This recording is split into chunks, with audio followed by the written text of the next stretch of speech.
Bien, el ejercicio que traigo trata de un mini proyecto del cual nos dan una descripción y una serie de datos. Bien. El sitio se ubica sobre la troncal 9 en el tramo correspondiente a la autopista Gran Mariscal de Ayacucho, que es la que va de Caracas a Guarenas y Guatire, en sentido oeste-este, es decir, precisamente de Caracas a Guatire. Bien. Antes de llegar al Club Provincial de Mampote y traspasar el Iscaragua Country Club justo al frente al Club Sirio de Caracas. Generalmente nos van a dar directamente un plano con coordenadas, ¿sí? Solo que como es un mini proyecto simulado, vamos a estar utilizando Google Earth para todo lo que es el tema de la ubicación y las pendientes. Nos informan también que el área total del lindero es de 227.000 metros cuadrados aproximadamente y el área edificable es cerca del 10%, que son 20.161 metros cuadrados. ¿Qué vamos a construir en esta área? Una planta industrial como centro de acopio y planta de procesado para residuos sólidos como papel, cartón y todos los tipos de plástico. Nos dicen que no debemos tomar en cuenta estructuras para mediciones de dióxido de carbono, compuestos orgánicos volátiles u otros compuestos o cualquier otro impacto ambiental que pudiera ocasionar, ¿sí? No tenemos que generar estructuras para ello.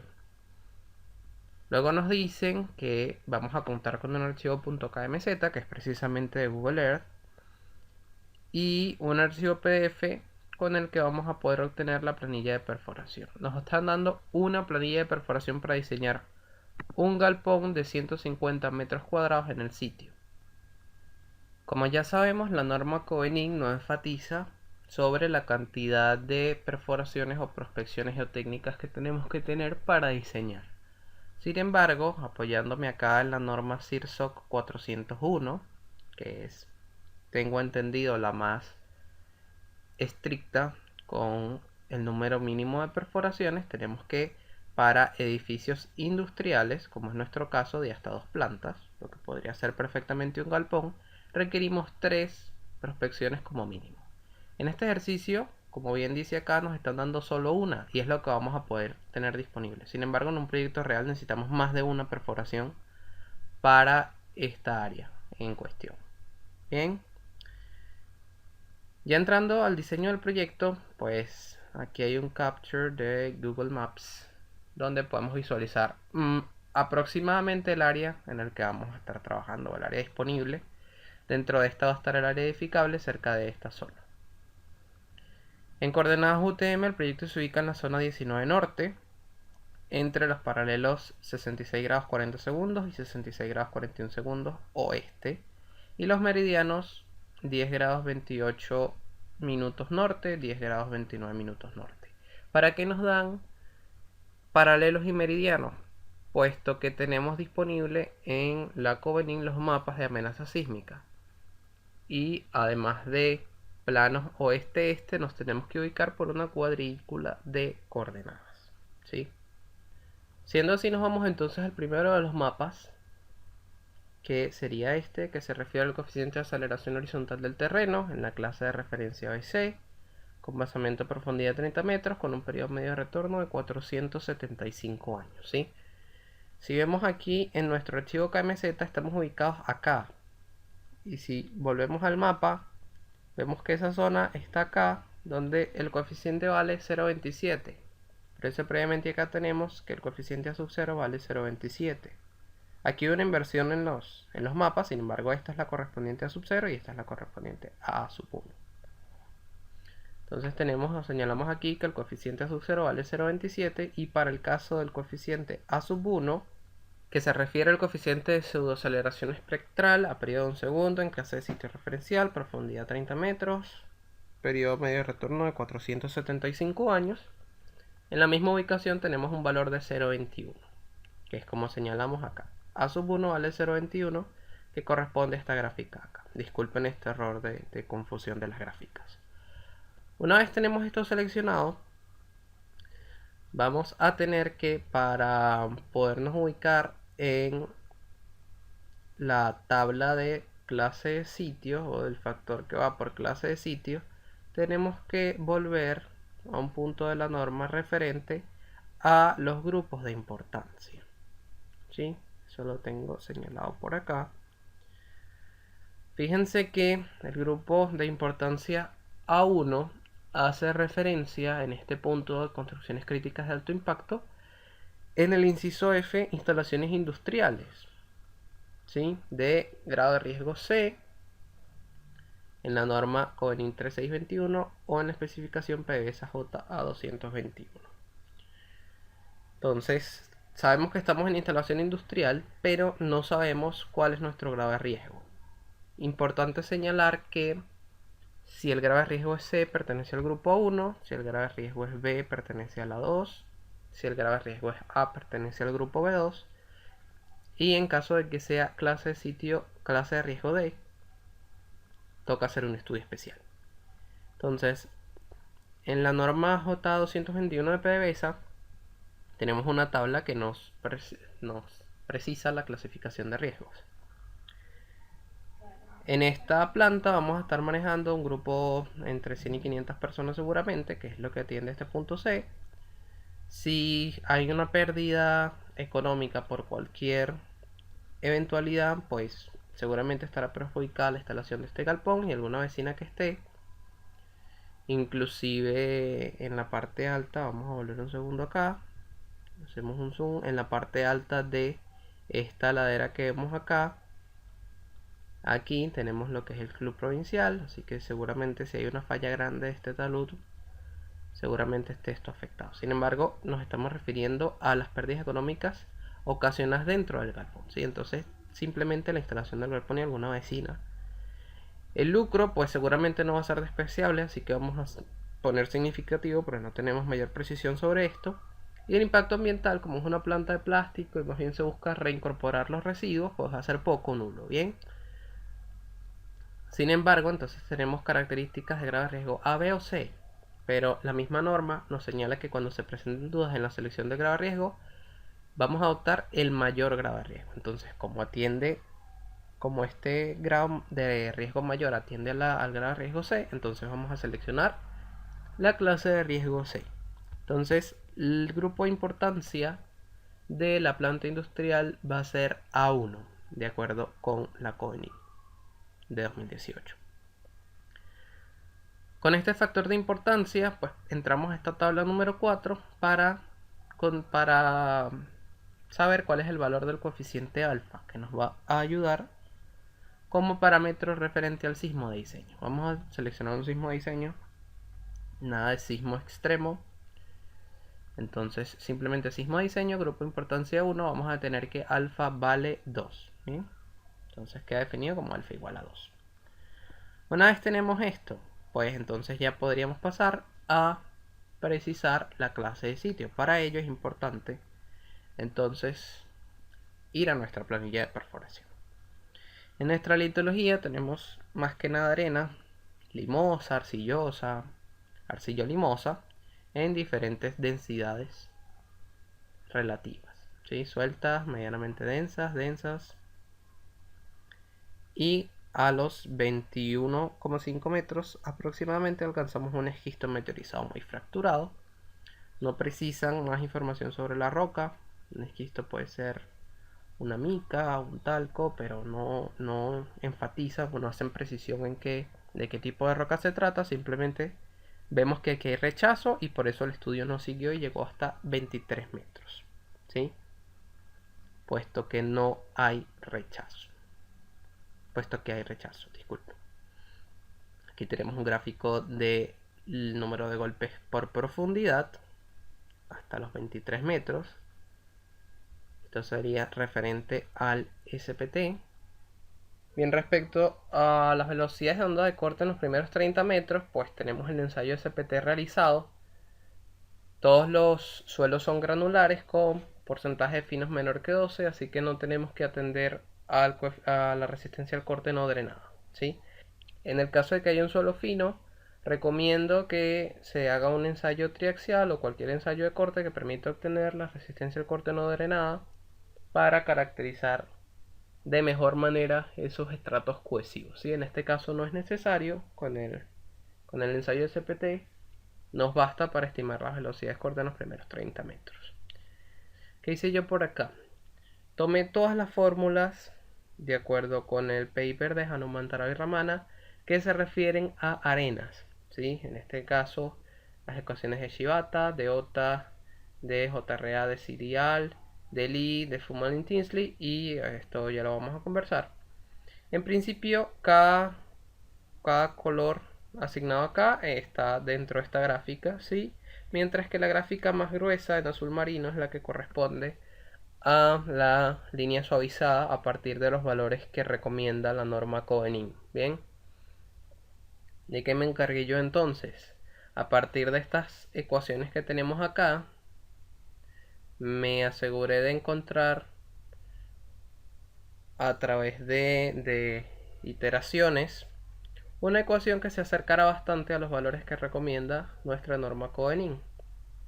Se obtuvo que esta es 38 por el número de golpes SPT a la 0.57, y es esta gráfica marrón o vino tinto que se ve acá bastante cercana a la gruesa, ¿sí? Siempre que el número de golpes sea mayor que 11 funciona bastante bien, y eso fue lo que usé para estimar la velocidad de onda de corte en los primeros 30 metros, siguiendo lo que recomienda precisamente la norma y no cualquier otra de estas fórmulas. Eso es lo que tenemos por acá, a excepción del primer estrato, que como tiene 5 golpes, pues fíjense que acá justo 5 golpes coincide con esta gráfica de Shibata, que es 71.6, y ese es el valor que tenemos asignado acá, por cuestiones de que hay que saber cuando las ecuaciones no funcionan, y para mí esta ecuación funciona hasta a partir de los 11 golpes en el ensayo SPT, así que antes de eso no la voy a usar. Bien, tenemos además acá el peso unitario, y a partir del número de golpes SPT se estimaron todas las velocidades de ondas de corte, que es esta gráfica azul que vemos acá. Sin embargo, no se suelen usar esos valores sueltos, porque la ecuación que tenemos disponible para estimar el valor de B sub S30 para esta perforación va más bien por estratos, ¿sí? Entonces, ¿qué se hizo? Se normalizó o se buscó un promedio ponderado de la velocidad de onda de corte en cada uno de los estratos. Esta primera recta corresponde a este estrato de arena malgrada con limo, esta segunda corresponde a arena arcillo-limosa, y así sucesivamente, ¿sí? Se obtuvo entonces esa gráfica naranja normalizada con la que obtuvimos unos valores promedio de B sub S30, que son los que están acá dentro del informe, ¿sí? Estos son los valores que se obtuvieron por estrato, espesor contra velocidad. Tenemos entonces que la sumatoria de la profundidad es 23 metros, no 30, sino 23, porque en 23, fíjense que acá tenemos rechazo. Tenemos 4 veces 50 golpes SPT, es decir, tenemos 2 metros en donde el SPT no siguió pasando, ya ahí se considera un rechazo confirmado. ¿Por qué se tiene que realizar varias veces el ensayo SPT en estos estratos? Porque puede ser que haya simplemente una cama o un estrato muy rígido, o haya a lo mejor un lente muy denso que responde con esa cantidad de golpes. Entonces generalmente se trabaja entre 1,5 metros y 2 metros a partir de rechazo, para confirmar que el rechazo es verdaderamente porque el estrato que continúa es más rígido, ¿sí? Entonces se caracterizaron 23 metros, y en cada estrato se realizó la formulación o la ecuación de espesor entre velocidad, es decir, 3 entre 159,09 más 1 entre 215,5, y haciendo todo este procedimiento se obtuvo este valor. Luego, por la fórmula que nos da la norma Cohen 1756-2018, tenemos esta acá, que sería estos 23 metros entre este 0,1 segundo prácticamente, y obtenemos este valor de acá, 229,21. Si nos vamos entonces a partir de la norma Cohen a nuestra tabla número 7, que es donde caracterizamos las clases de sitio, vamos a tener que esa velocidad de onda de corte corresponde o queda contenida en la clase D. Bien, fíjense que es 229,21 2,21 y aquí nos dice que de 200 a 300 va este valor. Sin embargo, a pesar de que tenemos arenas densas a medio densas, también tenemos arenas sueltas y arenas limosas, lo cuales son mayoría dentro de nuestro ensayo SPT. Fíjense que tenemos arena con limo, arena limosa, ¿sí? Consistencia suelta, suelta, suelta, suelta. Entonces, como tenemos características de D y características de E que se consideró, que consideré personalmente yo acá, mira, la clase de sitio es DE. Bien, entonces para entrar a las tablas que están más adelante en la misma norma, se debe obtener, y para eso fue que buscamos los coeficientes A sub 0 y A sub 1, ¿sí? Entonces, como no sabemos si el sismo es de periodo, si el periodo del diseño estructural es corto, intermedio o largo, simplemente vamos a calcular estos dos valores y decimos acá que para periodos cortos es 0,80, para periodos intermedios es 2,12 y para periodos largos es 2,25. Sería el primer factor a definir. En segundo caso, sobre la condición topográfica. Acá tenemos nuevamente el sitio. Estas líneas corresponden a las pendientes que se decidieron estudiar en este caso. Fíjense que el área edificable es esta que se ve sombreada aquí. Entonces, a mi parecer, la pendiente más influyente de todas fue esta de acá, donde el diseño va a quedar contenido por acá, por esta zona. Aquí está la vía. Aquí va a quedar contenido el diseño. Decimos entonces que a partir de los 290 metros desde esta línea de acá, fíjense dónde comienza esta línea comienza por acá en 0 metros, a 290 consideramos que comienza nuestra pendiente con una elevación de 483 metros sobre el nivel del mar, y esta termina cuando nuestra distancia horizontal a partir del punto 0 que les acabo de mostrar es de 525 a 600 metros sobre el nivel del mar, que es justamente lo que tenemos contenido acá. Con estos cuatro valores sacamos la pendiente promedio, que no es sino diferencia de cota entre distancia horizontal, y nos da cerca de 50%. Ya sabemos que el galpón se va a construir en una distancia aproximada de 70 metros, es decir, es la distancia que hay desde acá, desde 290 hasta aproximadamente 235, que vamos a conseguir por acá, 230, acá, ¿sí? Entonces, se va a construir a 70 metros, como la altura de la ladera es de 117 metros, lo cual es mayor que 70 metros. Cuando pasemos al punto 5.5, que estudiamos el peligro de deslizamiento, seguramente tendremos que hacer un estudio, ¿sí?, de estabilidad de esta ladera. Sin embargo, por ahora, bueno, sabemos que simplemente a 70 metros se va a construir. Si nos vamos a la norma nuevamente y atendemos a lo que dice sobre la condición topográfica, vemos aquí que si la pendiente está entre 40% y 75%, que es nuestro caso, porque tenemos 50% y está ubicado fuera de las zonas de las laderas, o sea, no podemos caracterizar con nada esto porque no está ni media inferior, ni media superior, ni media inferior, ni nada, vamos a considerar que la condición topográfica es intermedia por la pendiente promedio que tenemos calculada, ¿sí? Ahora bien,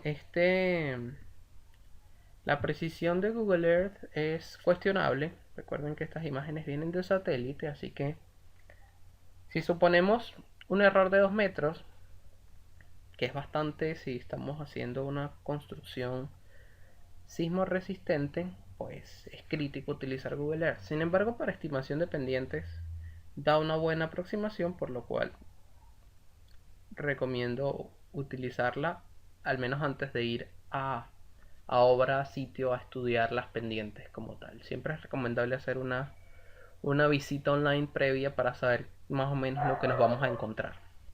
Bien, entonces así nuestros factores por condición topográfica quedan 1,20 si es periodo corto, 1,10 si es periodo intermedio y 1,05 si es periodo largo. Bien, sobre la profundidad del basamento rocoso, en el mismo estudio, acá en el Excel nos dan los pesos unitarios, ¿sí? Entonces tenemos los pesos unitarios por estrato y la velocidad de corte que ya normalizamos a partir de la gráfica. Esa normalización realmente se hace por inversión a partir de unos datos de frecuencia, velocidad de fase, que son las curvas de dispersión, y lo recomendable es un estudio geofísico, pero como el proyecto es simulado, vamos a...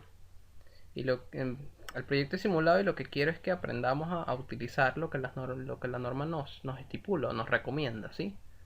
Entonces, por eso estamos usando estos valores. Estos pesos unitarios son promedios de este tipo de estratos. Entonces hacemos el producto densidad por velocidad de corte al cuadrado para cada uno de estos estratos.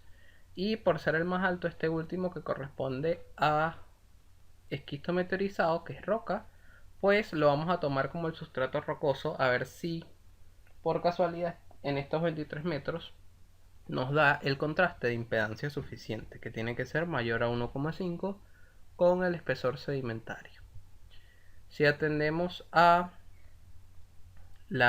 el cociente que tenemos acá, que sería 358,32 entre, por ejemplo, para el primer estrato 41,76, nos da precisamente un contraste de impedancia de 8,58, de 4,22 y así sucesivamente. Y el más pequeño termina siendo este de 2,044, que está sobre 1,5.